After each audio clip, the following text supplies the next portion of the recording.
Hello students, ये video specially class 11th के बच्चों के लिए है और इसमें क्लास 11th का जो आपका फर्स्ट चैप्टर है इंट्रोडक्शन टू अकाउंटिंग, इसको वन शॉट में मैंने कवर किया है और टू द पॉइंट रखा है ताकि आपका कम से कम समय लगते हुए आप ज़्यादा से ज़्यादा सीख पाओ।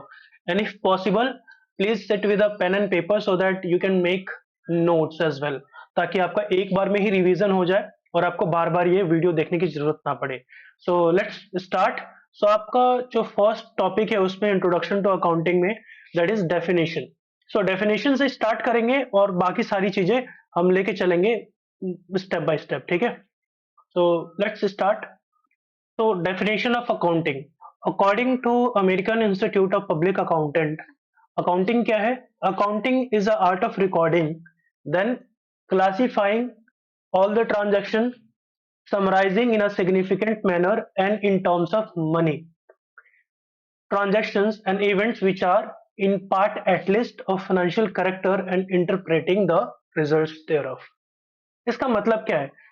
अकाउंटिंग एक आर्ट है किस चीज का? रिकॉर्डिंग का। So we record all the transactions और रिकॉर्ड करने के बाद क्या करते हैं? हम क्लासिफाई करते हैं। कौन से बुक में? लेजर में। हम उसको पोस्टिंग पोस्टिंग करते हैं। पोस्टिंग करने के बाद हम समराइज करते हैं आपके फाइनल अकाउंट्स में। फाइनल अकाउंट्स कौन से होते हैं आपके? Income statement and financial statement. Income statement से हमें प्रॉफिट एंड लॉस का पता चलता है कंपनी के, एंड फाइनेंशियल स्टेटमेंट से बैलेंस शीट के थ्रू हमें उसकी वैल्यू का पता चलता है। और उन्हीं ट्रांजैक्शंस को हम रिकॉर्ड करते हैं जिसको हम एक्सप्रेस कर सकते हैं इन टर्म्स ऑफ मनी, ठीक है।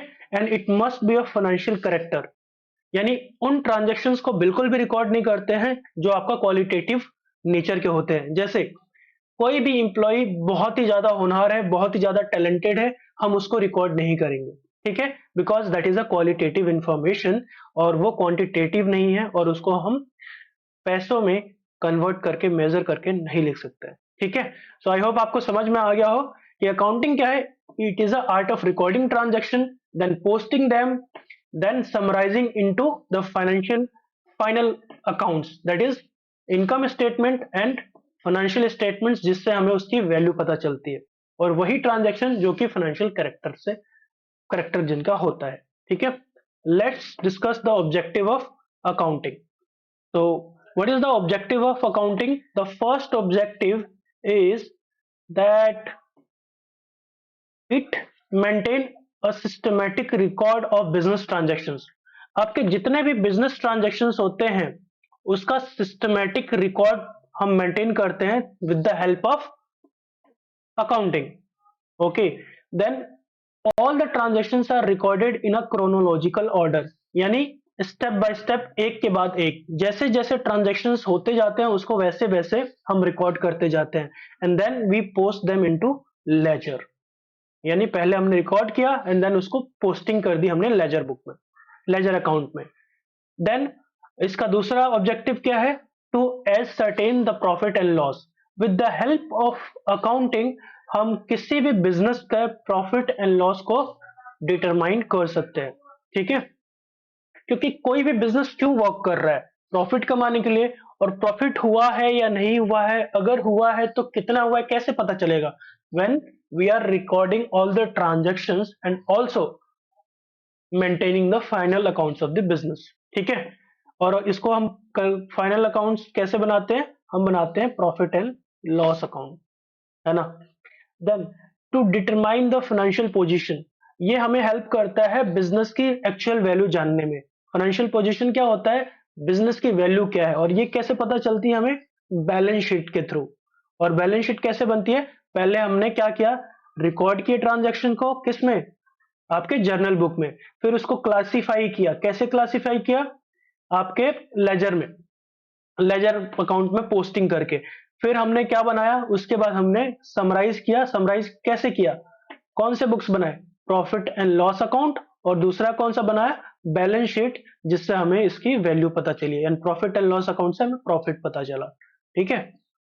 Now next, to provide information and various users. इसका नेक्स्ट ऑब्जेक्टिव क्या है?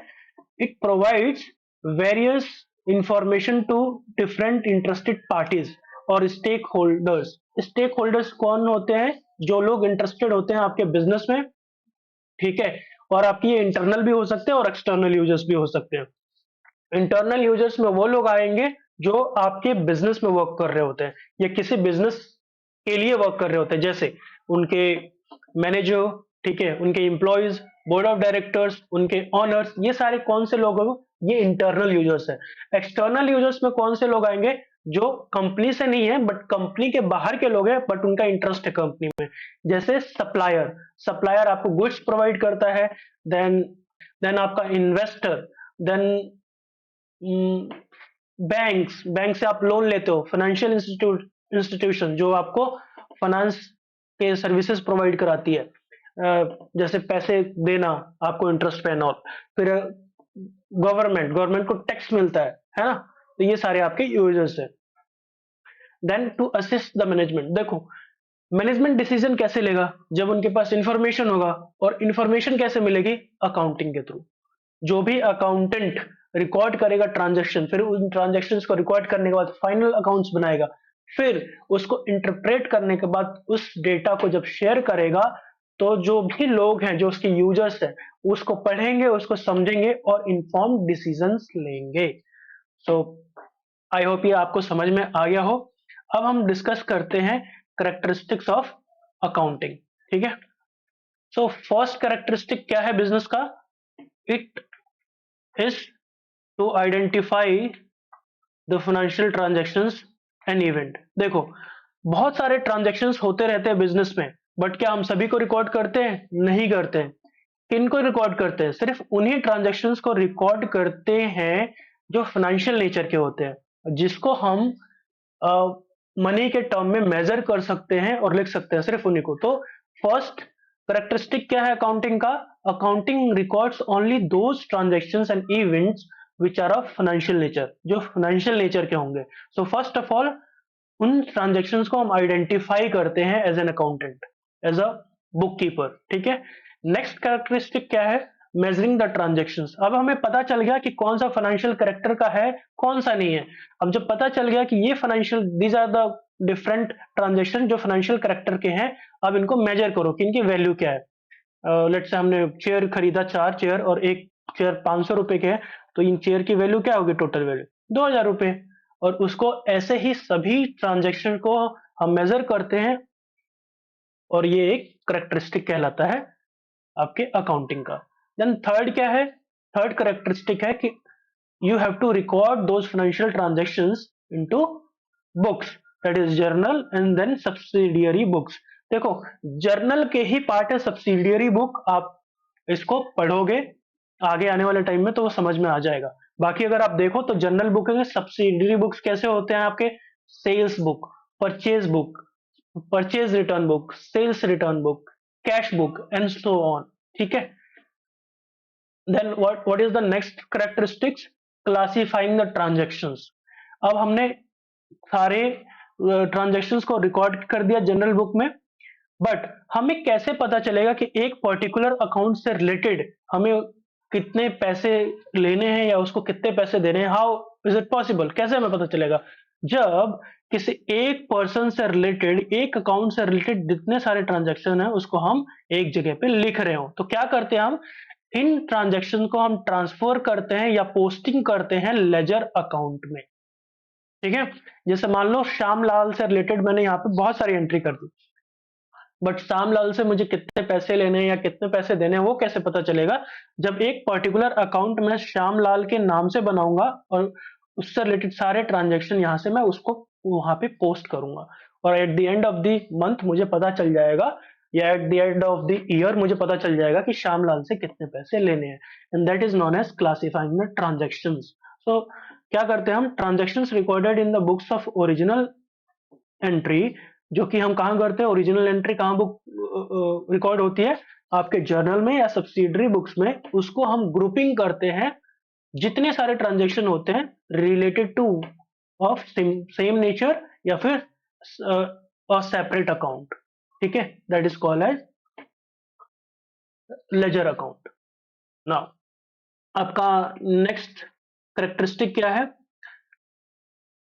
Summarising the transactions. अभी हमने पोस्टिंग भी कर लिया, अब हमें समराइज करना है। ठीक है, समराइज करने का क्या मतलब है, अब इतने सारे ट्रांजेक्शंस है बट इनको पढ़ने से, सभी ट्रांजेक्शंस को देखने से हम किसी कंक्लूजन पे नहीं आ सकते हैं। हम नहीं बता सकते कि बिजनेस में कितना प्रॉफिट हुआ है, कितना लॉस हुआ है, या बिजनेस की वैल्यू क्या है, बैलेंस शीट है ना, बैलेंस शीट हमने बनाई नहीं है। तो उसके लिए हम क्या करते हैं, हम इसको समराइज करते हैं। और ये समराइज का प्रोसेस कैसे होता है, पहले हम ट्रायल बैलेंस बनाते हैं, फिर ट्रेडिंग अकाउंट बनाते हैं, प्रॉफिट एंड लॉस अकाउंट बनाते हैं, एंड बैलेंस शीट बनाते हैं।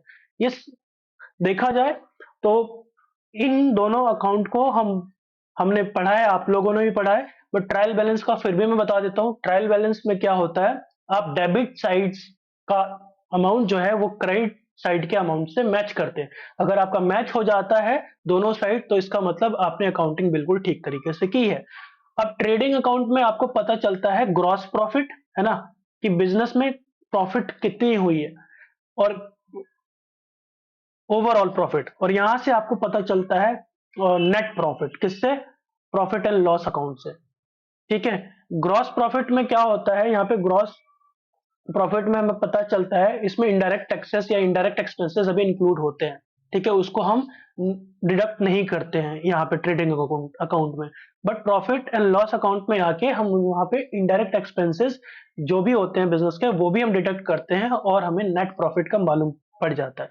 एंड उसके बाद हम क्या बनाते हैं, बैलेंस शीट बनाते हैं, ताकि बिजनेस की वैल्यू कैसे क्या है वो हमें पता चल जाए। ठीक है, then analysing and interpreting the financial data. हमने फाइनल अकाउंट तो बना लिया, अब इसको एनालाइज करता है अकाउंटेंट। ठीक है, उसको इंटरप्रेट करता है और उससे डिफरेंट डिफरेंट फाइनेंशियल के आपको मीनिंगफुल डेटा वहां से जज करके आपको देता है, ताकि आप उसको पढ़ के इन्फॉर्म डिसीजन ले सके। तो पहले आपने एनालाइज किया और इंटरप्रेट किया अकाउंटेंट ने, एंड देन उस डेटा को वो क्या करता है, कम्युनिकेट करता है, किसको, यूजर्स को। ठीक है, so communicating the financial data to the users on time is the final step of accounting, और इसको हम फाइनल स्टेप भी बोलते हैं अकाउंटिंग का। ताकि एट द एंड अब क्या होगा, जो भी इंफॉर्म जो भी यूजर्स हैं वो एक इंफॉर्म डिसीजन ले पाएंगे और आगे बढ़ पाएंगे। ठीक है, अब हम डिस्कस करेंगे स्टेप्स ऑफ अकाउंटिंग प्रोसेस। जो एक आपका अकाउंटिंग प्रोसेस है उसमें क्या क्या स्टेप्स इन्वॉल्व होते हैं। ठीक है, सो लेट्स डिस्कस दैट। देखो, जैसे कि हमें पता है अकाउंटिंग एक कंप्लीट प्रोसेस है that start from collecting the data, then उसको रिकॉर्ड करना, फिर उसको क्लासीफाई करना, समराइज करना, एंड देन उस डेटा को शेयर करना यूजर्स के साथ, ताकि वो एक इन्फॉर्म डिसीजन ले सके। ठीक है, तो सबसे पहला क्या स्टेप है वो हम समझते हैं। पहला है आइडेंटिफिकेशन। हम क्या आइडेंटिफाई करते हैं, डिफरेंट डिफरेंट ट्रांजेक्शन है, but which are the transaction which are of financial nature, है ना, कौन से ऐसे ट्रांजेक्शन है जो फाइनेंशियल नेचर के हैं जिसको हम रिकॉर्ड कर सकते हैं। बिकॉज हम अकाउंटिंग में सिर्फ उन्हीं ट्रांजेक्शन को रिकॉर्ड करते हैं जो फाइनेंशियल नेचर के होते हैं, जिसको हम पैसों में कन्वर्ट कर सकते हैं। क्वालिटेटिव डेटा को नहीं कर सकते हम, इसलिए हम उसको रिकॉर्ड नहीं करते हैं, दैट इज अ रूल, है ना। जैसे किसी भी बिजनेस का एम्प्लॉय कितना अच्छा है, उसका मैनेजर कितना अच्छा है, वो कितने फास्ट है, उन कितने टैलेंटेड है, उससे रिलेटेड कोई भी ट्रांजेक्शन हम यहाँ रिकॉर्ड नहीं करते। सबसे पहले आइडेंटिफाई करना होता है कि which are the transaction which are of financial nature, and फिर इसकी रिकॉर्डिंग कहाँ की जाती है, जर्नल बुक में या सब्सिडियरी बुक्स में, जो कि आपके 7 टाइप्स ऑफ सब्सिडियरी बुक्स आप देखोगे, आपने पढ़ा है वो सारे बुक्स, जैसे purchase return, sales return and so on. ठीक है, अब उसके बाद आप क्लासिफाई करते हो इन ट्रांजेक्शन्स को। क्यों, क्लासिफाई से हम सेग्रीगेट कर पाते हैं सारे ट्रांजेक्शन जो एक सेम नेचर के होते हैं या किसी एक पर्सन से रिलेटेड होते हैं। इससे क्या होता है, एक पर्टिकुलर अकाउंट से रिलेटेड आपके जो भी अमाउंट होता है पेएबल या रिसीवेबल, वो आप यहां से जान पाते हो। ठीक है, फिर नेक्स्ट स्टेप क्या है, समराइजिंग द डेटा। जो भी आपका डेटा है आप उसको समराइज करते हो। कैसे करते हो, पहले ट्रायल बैलेंस बनाते हो, और ट्रायल बैलेंस बना के आप डेबिट साइड और क्रेडिट साइड को इक्वल करते हो।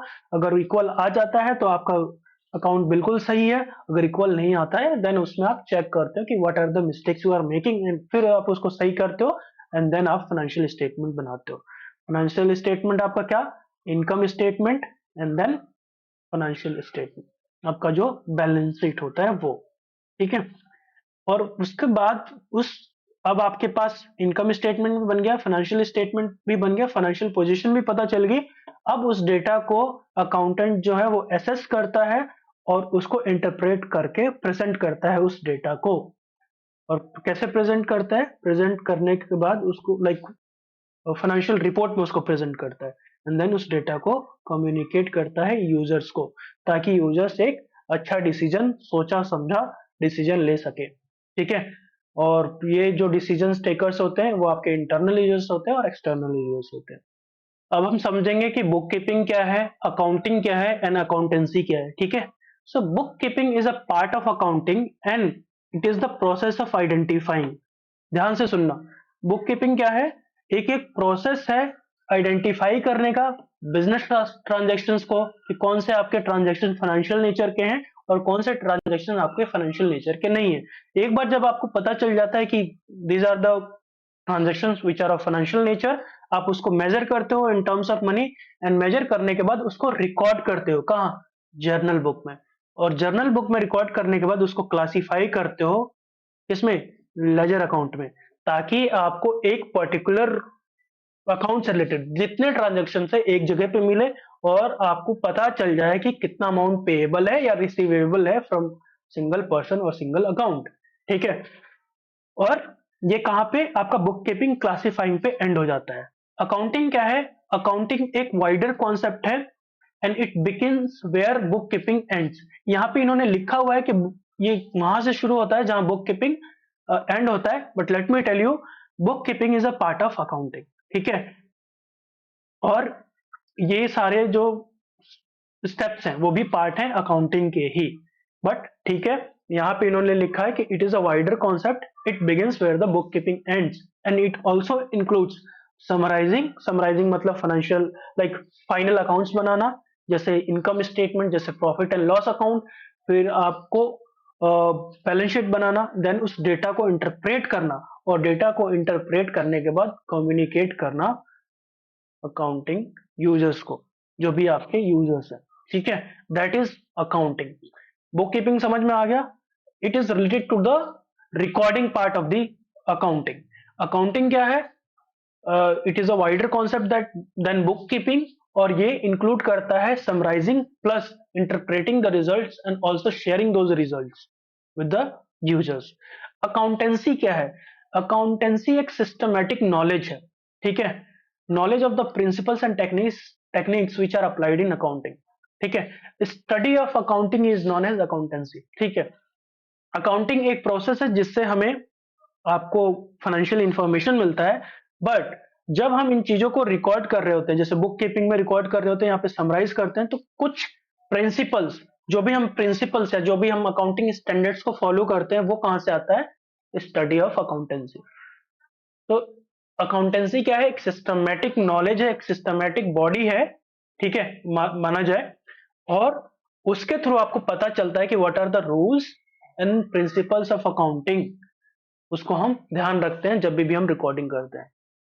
Now we are going to discuss book keeping versus accounting, ठीक है। देखो, अब बुक कीपिंग और अकाउंटिंग में क्या डिफरेंस है। Book keeping includes identifying and recording all the financial transactions, और अकाउंटिंग क्या है, accounting is the process of measuring and recording all financial transactions that happen in a financial year. अब difference क्या आ रहा है फिर यहाँ पे, यहाँ भी सेम बात ही लिखी गई है, it includes identify and recording, यहाँ भी रिकॉर्डिंग की बात की गई है। चलो आगे पढ़ेंगे फिर समझ में आएगा। ऑब्जेक्टिव क्या है, the objective of book keeping is prepare original books of accounts. इसका क्या ऑब्जेक्टिव है, इसका ऑब्जेक्टिव है कि आपके ओरिजिनल बुक्स को मेंटेन किया जाए, ठीक है।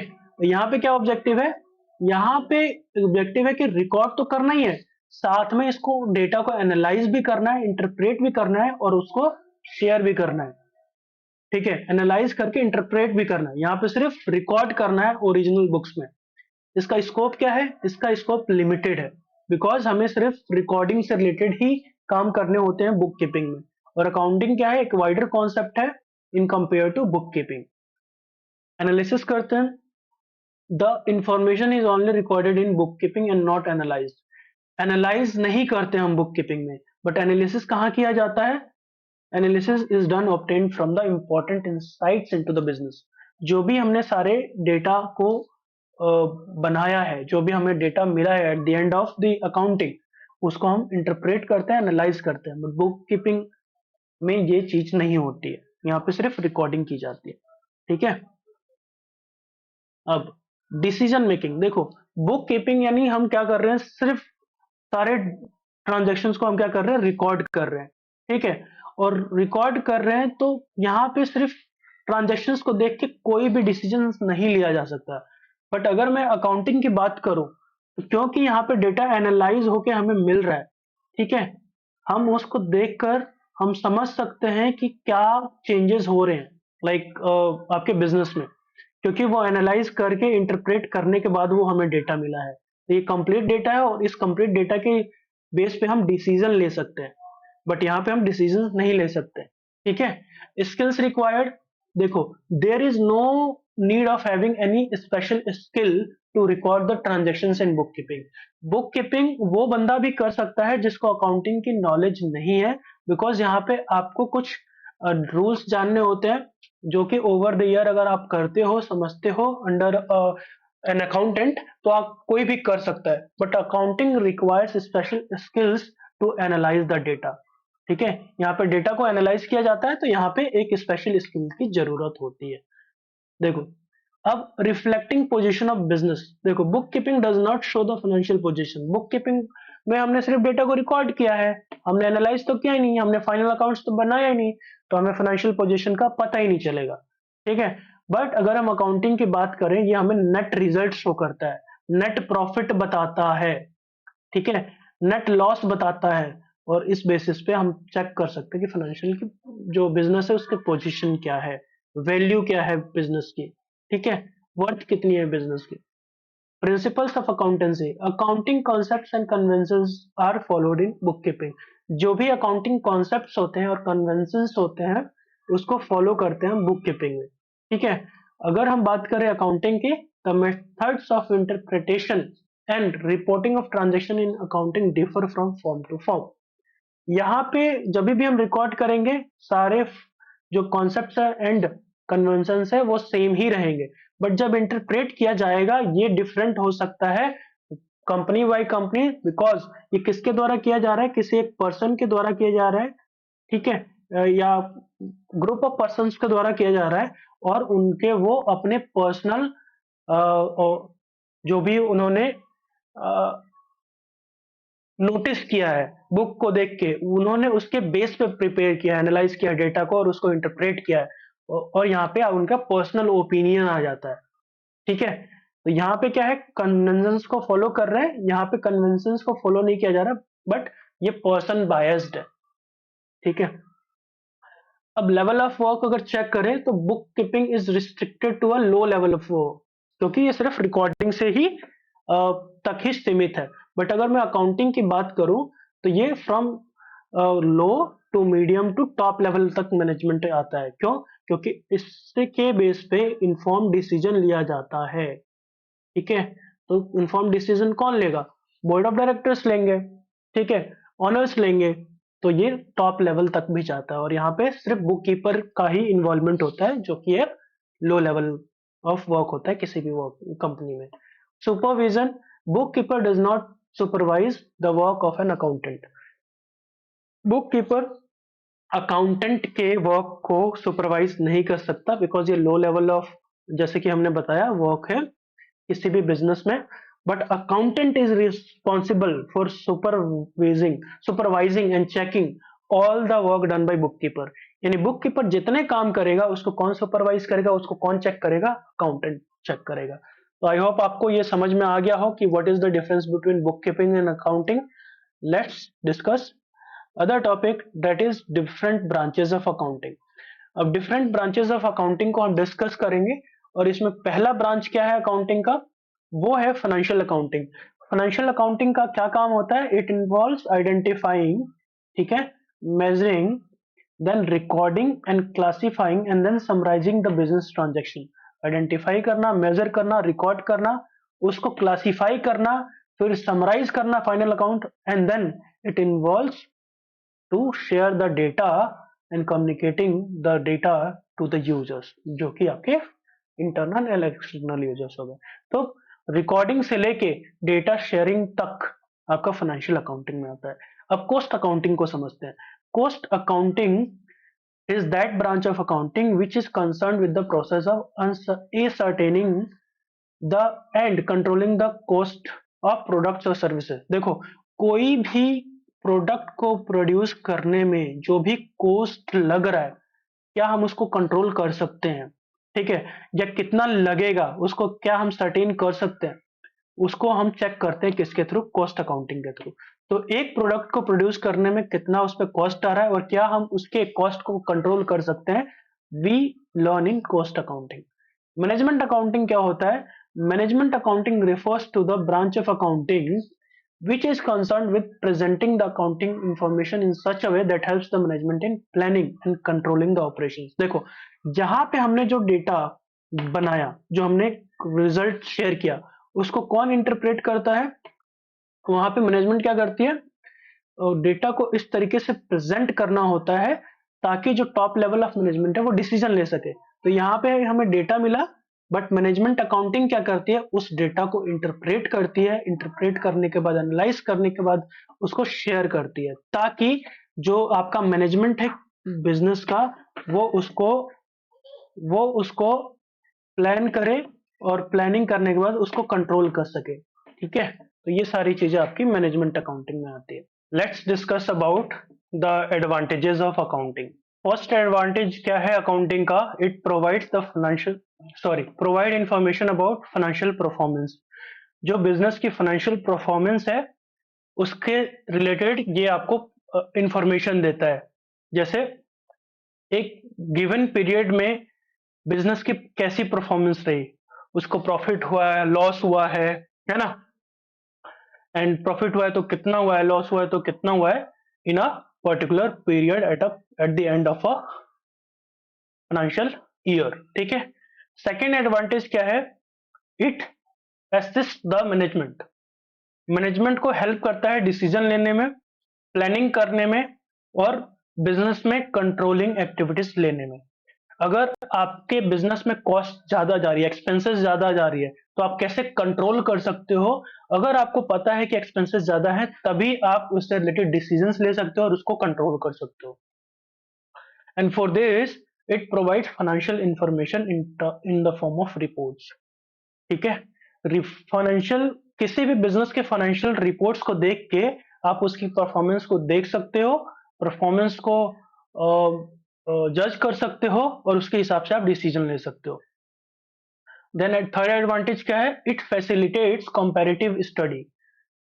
क्योंकि आप ईयर बाय ईयर किसी भी बिजनेस के फाइनेंशियल परफॉर्मेंस को शो कर रहे हो, रिकॉर्ड कर रहे हो, आप ईयर बाय ईयर कंपेयर कर सकते हो। ठीक है, तो it helps comparison. Then fourth advantage क्या है? It helps in settlement of tax liability. हमने यहाँ पे कैलकुलेट किया नेट प्रॉफिट, और नेट प्रॉफिट के बेसिस पे कितना टैक्स आपका है वो भी यहाँ पे इजिली पता लगा लेते हैं एंड टैक्स की पेमेंट की जाती है। ठीक है। देन फिफ्थ एडवांटेज क्या है? It is helpful in raising loans. अब आपके जो बैंक है या फाइनेंशियल इंस्टीट्यूशंस हैं, उनसे लोन कैसे मिलेगा? वो किस बेसिस पे देंगे? जब आपका बिजनेस अच्छे तरीके से वर्क कर रहा है। और वो कहां से पता चलेगा? आपके फाइनेंशियल परफॉर्मेंस से। फाइनेंशियल परफॉर्मेंस कैसे पता लगेगी? आपके फाइनेंशियल रिपोर्ट से, आपके बिजनेस के फाइनेंशियल रिपोर्ट से। वो कैसे? जो आप रिपोर्ट शेयर करते हो उसमें क्या शेयर करते हो आप? Income statement and financial statement, जिसमें प्रॉफिट एंड लॉस और बिजनेस की वैल्यू का पता चलता है थ्रू बैलेंस शीट। और इन इंफॉर्मेशन से और उसकी मदद से आप डिसीजंस ले सकते हैं। जो भी मैनेजमेंट है कंपनी की, वो डिसीजंस लेती है और आगे बढ़ती है। अभी हम डिस्कस करेंगे limitations of accounting. Business accounting के कुछ फायदे हैं तो कुछ नुकसान भी हैं। अब उसके नुकसान को भी हम समझेंगे। ठीक है। Accounting is not precise. Accounting to the point नहीं है, प्रिसाइज नहीं है। क्यों? क्योंकि it's not completely free from personal bias और जजमेंट। देखो, जब भी हम अकाउंटिंग की प्रोसेस को कंसीडर करते हैं या काम में लाते हैं, वहां पे एक चीज को कैलकुलेट या मेजर करने के लिए डिफरेंट मेथड्स हैं।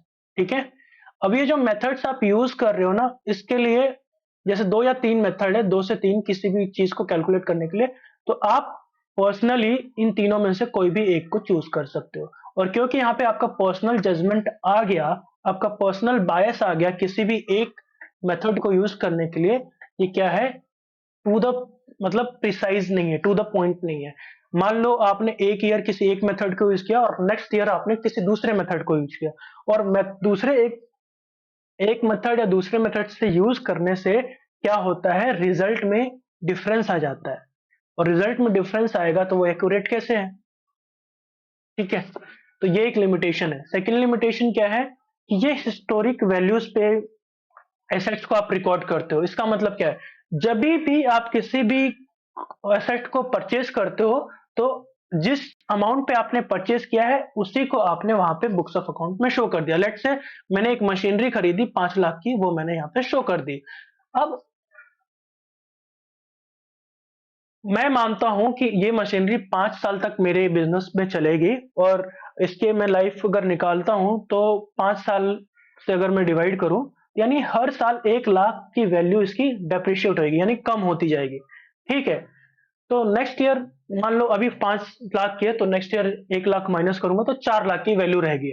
बट एक्चुअल में अगर मैं 1 साल बाद में बेचने जाऊं तो हो सकता है मुझे आधा ही प्राइस मिले उस एसेट का। ठीक है, तो जो मार्केट वैल्यू है वो क्या बोलती है कि जितनी मैंने खरीदी, जितने पे मैंने उस एसेट को खरीदा, उसका आधी वैल्यू रहेगी next year. But books of account के हिसाब से क्या करते हैं हम, दिखाते हैं कि सिर्फ 1 लाख ही कम हुई है। तो ये जो है, it does not reflect the current market value, it only reflect the historic value of any asset. ठीक है, तो ये भी क्या है, लिमिटेशन है। और जो भी आपके ये बिजनेस रिपोर्ट्स बनते हैं, it is getting affected by window dressing. Window dressing का क्या मतलब है, किसी भी चीज को बढ़ा चढ़ाकर दिखाना।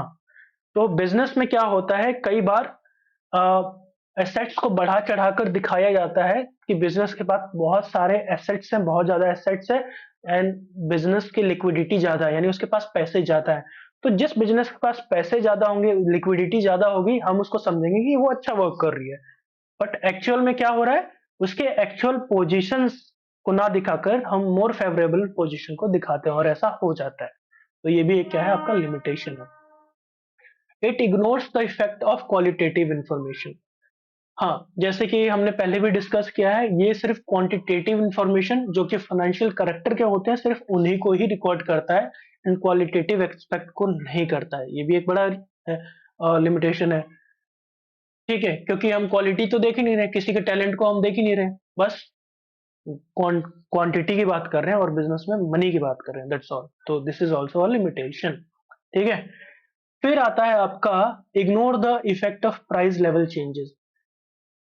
अब हमने जैसे डिस्कस किया कि हिस्टोरिकल कॉस्ट पे रिकॉर्ड किया जाता है कोई चीज, और करंट मार्केट वैल्यू को उसको इग्नोर किया जाता है, तो ये क्या होता है, ये इग्नोर कर देता है करंट मार्केट प्राइस को, या प्राइस में जो उसके चेंज हुए उसको। तो that is also a limitation.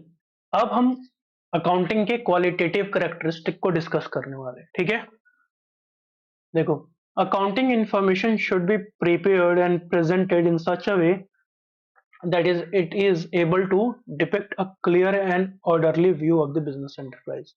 इस तरीके से आप बिजनेस के इंफॉर्मेशन को प्रेजेंट करें कि वो एक ऑथेंटिक वे में जो इतनी भी इंफॉर्मेशन है वो फेयर व्यू को प्रेजेंट कर सके। जितने भी बिजनेस के जितने भी इंफॉर्मेशन आप शेयर कर रहे हो, that should be true and based upon fact. ऐसा नहीं कि आप कोई भी इंफॉर्मेशन अपने मन से वहां पे शेयर कर रहे हो, यानी जो भी आप इंफॉर्मेशन शेयर कर रहे हो वो सारे के सारे ऑथेंटिक होने चाहिए एंड रियल होने चाहिए। ठीक है, तो इसी चीज को देखने के लिए कि सारे ट्रांजैक्शंस वो आपके फैक्चुअल हैं एंड रियल हैं, उसको देखने के लिए ही हम क्वालिटेटिव करेक्टरिस्टिक को देखते हैं अकाउंटिंग में। तो फर्स्ट करेक्टरिस्टिक क्या है, रिलायबिलिटी। किसी भी अकाउंटिंग इंफॉर्मेशन की रिलायबिलिटी को हम कैसे चेक करेंगे? अगर हम चेक कर पाते हैं कि वो फैक्चुअल है और उसको हम वेरीफाई कर पाते हैं, then it is a reliable data. और वेरीफाई कैसे करेंगे किसी भी ट्रांजेक्शन को? देखो, कोई भी ट्रांजेक्शन कब रिकॉर्ड किया, मान लो आपने कोई चीज परचेज की, तो परचेज करोगे तो आपको या तो परचेज का इनवॉइस मिलेगा या कोई बिल मिलेगा। तो बिल क्या है? आपका एक सोर्स डॉक्यूमेंट है through which you can verify that this is a correct transaction and it is backed by a source document that is cash memo या परचेज इनवॉइस। तो जितने भी ट्रांजेक्शन्स को आप रिकॉर्ड करोगे, इट शुड बी वेरीफिएबल। अगर वो verifiable है तो आप उस डेटा को क्या बोल सकते हो? रिलायबल है। ठीक है। देन रेलेवेंट, जितने भी इंफॉर्मेशन आप शेयर करते हो दैट मस्ट बी रेलेवेंट। अब रेलेवेंट इंफॉर्मेशन कौन सी हुई? अगर जितने भी आप फाइनेंशियल इंफॉर्मेशन को शेयर करते हो, अगर वो डिसीजन मेकिंग को इफेक्ट करता है, इट मीन्स कि वो रेलेवेंट है। अब डिसीजन मेकिंग कौन? आपके इंटरनल यूजर्स हैं, एक्सटर्नल यूजर्स हैं। अगर उनको जो इंफॉर्मेशन प्रोवाइड की जा रही है वो उनके डिसीजन मेकिंग में हेल्पफुल है, इट मीन्स वो डेटा रेलेवेंट है। As simple as that. Investor के लिए कौन सा डेटा रेलेवेंट होगा? लेट से कोई भी इन्वेस्ट क्यों करता है? ताकि उसको इंटरेस्ट मिले, उसको डिविडेंड मिले इन रिटर्न। देखो, अगर आप किसी को पैसे देते हो तो क्या लेते हो बदले में? इंटरेस्ट लेते हो। वैसे ही बिजनेस में जब आप बिजनेस में इन्वेस्ट करते हो तो उसके बदले में आपको डिविडेंड मिलता है। वो एज ए इंटरेस्ट ही होता है, तो वो कंपनी आपको वापस करती है जो भी आपने पैसे इन्वेस्ट किए होते हैं। तो अगर इन्वेस्टर जो आने वाले टाइम में सोच रहे हैं कि आपकी कंपनी में इन्वेस्ट करे, अगर उसको पता हो कि पहले प्रीवियस ईयर्स में क्या आपने डिविडेंड दिया है, क्या इंटरेस्ट ऑफ रेट उनको रिटर्न दिया है, तो वो क्या है, एक देख सकता है कि हाँ आने वाले टाइम में उसको एक अच्छा रिटर्न मिलेगा, तो वो क्या करेगा? वो डिसीजन लेगा आपके कंपनी में इन्वेस्ट करने का। ठीक है। Then understandability. देखो, अब अकाउंटिंग आप लोग पढ़ रहे हो, आपने इसमें देखा होगा कि कई सारे ऐसे टर्म्स हैं जो बिल्कुल नए हैं आपके लिए। ठीक है, आपने कभी पहले सुने ही नहीं होंगे, बट जब आपको टीचर समझाता है तो आपको समझ में आता है कि हाँ, दीज आर द थिंग्स और इसका ये मीनिंग है या इसका ये मतलब है। ठीक है। वैसे ही जो अकाउंटिंग इंफॉर्मेशन है वो इस तरीके से शेयर किया जाना चाहिए, इतने सिंपलेस्ट मैनर में और लॉजिकल मैनर में, कि वो पर्सन जिसके पास अकाउंटिंग की नॉलेज नहीं है उसको भी डिफिकल्टी ना हो समझने में। अब ये कैसे होगा? यानी जो भी इंफॉर्मेशन आप शेयर कर रहे हो उसमें जो डिफिकल्ट टर्मिनोलॉजी को आप यूज कर रहे हो, उसमें जो भी आप, जैसे आप यहाँ पे अकाउंटिंग इंफॉर्मेशन शेयर किया, उसके नीचे आप एक्सप्लेनेटरी नोट्स में आप वहां पे उन टर्मिनोलॉजी को एक एक करके डिफाइन कर दो। और अगर आप करते हो तो इजिली कोई भी बंदा जिसको अकाउंटिंग की नॉलेज नहीं है वो भी, उसको भी आसानी हो जाएगी समझने में। और कौन कौन से चीजों को आपको इसमें शेयर करना है? देखो, इसमें आप कौन से फाइनेंशियल, लाइक कौन से मेथड यूज करो डेप्रिसिएशन के, इन्वेंट्री को वैल्यूएशन करने के लिए कौन सा मेथड आपने यूज किया है। ठीक है। कंटिंजेंट लाइबिलिटी तो नहीं है कंपनी की। कंटिंजेंट लाइबिलिटी क्या होती है? लेट से कंपनी के ऊपर किसी ने केस किया हुआ है और वो अ, चल रहा है आपके कोर्ट में, और आने वाले टाइम में 5 से 10 लाख की पेनल्टी लग सकती है बिजनेस को, तो वो क्या है? कंटिंजेंट लायबिलिटी है जो हुई नहीं है पर हो सकती है। ठीक है। तो उसको भी एक्सप्लेनेटरी नोट्स में दिखाना जरूरी है। देन एक्सप्लेनेशन ऑफ रिजर्व, जो भी आपने रिजर्व बनाया है वो रिजर्व क्यों बनाया है? जैसे आप लोग सेविंग करते हो ना, सेविंग क्यों करते हो? कि आपके आने वाला कोई भी बड़ा खर्चा हो उसको आप यहाँ से फाइनेंस कर सको। ऐसे ही बड़ी बड़ी कंपनीज भी रिजर्व बनाती है, तो आप उसको कहाँ देख सकते हो? बैलेंस शीट में। और बैलेंस शीट में जब रिजर्व बनाया गया है तो नीचे एक्सप्लेनेटरी नोट्स में कंपनी को बताना होता है कि वो रिजर्व किस बेसिस पे बनाए गए हैं या उसका आने वाले टाइम में कैसे आप यूज करने वाले हो। ठीक है। Then comparability. अकाउंटिंग इंफॉर्मेशन की वजह से आप डेटा को कंपेयर कर सकते हो करंट ईयर से प्रीवियस ईयर्स के परफॉर्मेंस से। और कंपैरिजन से क्या मिलता है? आपको पता चलता है किसी बिजनेस का strong point and weak point. ठीक है। और आप एक बिजनेस के डेटा को दूसरे बिजनेस से भी कर सकते हो कंपेयर ईयर बाय ईयर, और देख सकते हो कि कौन सा बिजनेस ज्यादा इफेक्टिव है। और ये तभी हो सकता है कि अगर वो सेम मेथड को यूज कर रहे हैं, जैसे वैल्यूएशन करने में डेप्रिसिएशन को, और इन्वेंट्री को। अगर नहीं है तो उसको कन्वर्ट किया जाना है। वो हम उतना डीप नहीं जाते, अभी समझो, बस इतना समझो कि कंपैरिजन आसान हो जाता है अकाउंटिंग इंफॉर्मेशन से। अपने डेटा, अपनी करंट परफॉर्मेंस को प्रीवियस ईयर्स के परफॉर्मेंस से, या एक कंपनी के डेटा को परफॉर्मेंस से दूसरे कंपनी के परफॉर्मेंस से आप कंपेयर कर सकते हो इसी। ठीक है। Faithful presentation.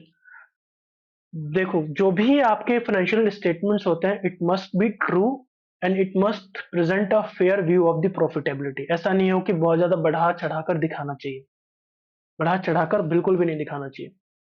ठीक है। तो ये भी क्या है, एक फेथफुल प्रेजेंटेशन है, और ये बढ़ा चढ़ाकर नहीं दिखाना चाहिए। और क्या होना चाहिए, जो भी अकाउंटिंग स्टैंडर्ड्स हैं उसको फॉलो किया जाना चाहिए अकाउंटिंग के ट्रांजैक्शंस को रिकॉर्ड करते हुए। ठीक है। इसके अलावा जो भी आप इंफॉर्मेशन को शेयर करोगे वो टाइम पे होना चाहिए, वो न्यूट्रल होना चाहिए, आपके ओपिनियन से बायस नहीं होना चाहिए, और सारा का सारा लाइक कंप्लीट इंफॉर्मेशन होना चाहिए। अब हम डिस्कस करते हैं role of accounting.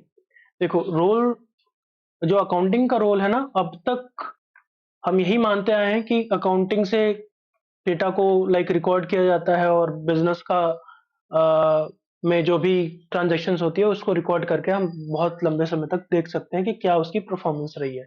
But with the change, अभी क्या है, with the change in time and with the modernisation, जो अकाउंटिंग का रोल है वो उसमें काफी चेंजेस आए हैं।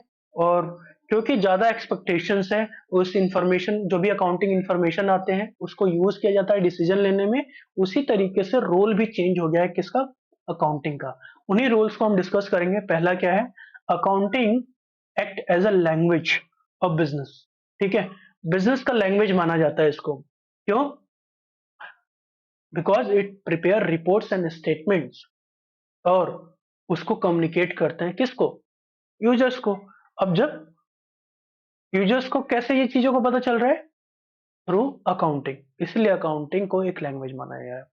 रोल ऑफ हिस्टोरिकल रिकॉर्ड, हमने जैसे पढ़ा था ऑलरेडी कि जितने भी ट्रांजेक्शन होते हैं वो क्रोनोलॉजिकल ऑर्डर में होते हैं, यानी जब वो ट्रांजेक्शन हो रहे हैं तभी के तभी रिकॉर्ड हो रहे हैं, और सेम ऑर्डर में हो रहे हैं। जैसे जो, अगर पहले कोई ट्रांजेक्शन हुआ है उसको पहले रिकॉर्ड किया जाएगा, उसके बाद में कोई ट्रांजेक्शन हुआ उसके बाद में रिकॉर्ड होगा। ऐसा आप चेंज नहीं कर सकते उसके सीक्वेंस को। ठीक है। तो हिस्टोरिकल रिकॉर्ड्स होते हैं और क्रोनोलॉजिकल ऑर्डर में होते हैं। फिर थर्ड रोल क्या है, ये हेल्प करता है बिजनेस के नेट प्रॉफिट को जानने में, और नेट प्रॉफिट को जान के बहुत सारे डिसीजंस लिए जाते हैं बिजनेस एक्टिविटीज को कंट्रोल करने के लिए इंटरनल यूजर्स के द्वारा।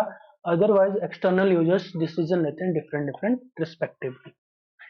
Then role of determining the financial position. Accounting का रोल क्या है, बिजनेस के फाइनेंशियल पोजीशन को जानना, बिजनेस की एक्चुअल वैल्यू को जानना। वो कैसे पता चलती है, बैलेंस शीट से। देन फिफ्थ क्या है, रोल ऑफ इंफॉर्मेशन सिस्टम। जो अकाउंटिंग है उसका एक रोल है, वर्क करता है as a information system, because वो information accounting department, accounts department share करता है अकाउंटिंग रिपोर्ट्स में, जिसका इंटरनल यूजर्स और एक्सटर्नल यूजर्स यूज कर सकता है डिफरेंट डिफरेंट डिसीजंस लेने के लिए। देन सिक्स्थ रोल क्या है, role of a service provider. Accounting एक सर्विस है, जहां पे अकाउंटेंट, जो कि एक प्रोफेशन है, वो इस सर्विस को प्रोवाइड करता है डिफरेंट डिफरेंट बिजनेसेस को। तो आई होप कि आपको सभी कुछ समझ में आया हो, पूरा फर्स्ट चैप्टर की रिवीजन आपकी अच्छी से हो गई हो। स्टिल कोई डाउट है तो कमेंट्स में जरूर लिखना, और अच्छा लगा तो प्लीज पोस्ट योर कमेंट, और इस वीडियो को लाइक करो और शेयर करो अपने फ्रेंड्स के साथ, and also subscribe my channel. Thank you so much.